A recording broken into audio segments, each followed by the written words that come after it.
Your hands, and what do you notice? Movement. Shear. This is what happens when a client uses recline. So if this is the wheelchair and the backrest goes back and the client's sitting on here, you see that movement. And this is bad. Why? I don't know why. Nah, of course I do. That's why you're here. And this is bad because if you've got lateral supports or if you've got molded seating, when you do that, it throws everything out of whack. So what manufacturers have started doing is make it an anti-shear plate. So you imagine if this is the backrest of the chair, there's an anti-shear plate on here and it's got a link. So when it goes down, this slides down as well, right? So now you imagine if a client goes on here as well, as it slides down, the movement between here and the client is reduced. Anti-shear. Yeah. So if you're prescribing power recline, make sure the chair has anti-shear. If it doesn't, just have a look at that and notice it and see if there's a lot of shear going on and see if it's a problem. You don't always need it, but most need it. And be careful of using recline without tilt. If you just use recline, your tendency to go into a posterior tilt is a lot more.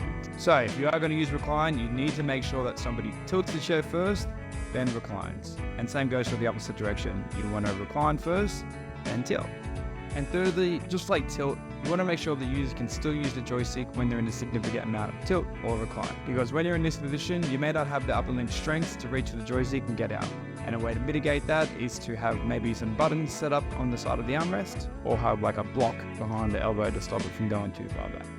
And lastly, you want to make sure you're prescribing the right style of armrest if you're using power recline. First of all, it has to be attached to the backrest. If it's just attached to the seat rail, like on this chair over here, when you go into recline, say the joystick's here, and then when I go into recline, my hand is going to get further away and I won't be able to reach it in some cases. So you want to make sure the armrest is attached to the backrest. When the backrest moves back, the armrest and joystick move back with it. Often when chairs mount their armrest to the backrest, they tend to lose a bit of strength because there's no structural support under it. So if someone's repositioning or really hard on their chairs, then this could be a problem. So if someone is repositioning and doing recline, you want to check with your equipment specialist that the arms are going to be strong enough, or perhaps you might be able to add a drop post to give extra strength to the armrest. So there's all your considerations. Anti-shear plate, tilt first, armrest on the backrest, armrest strong enough. Done.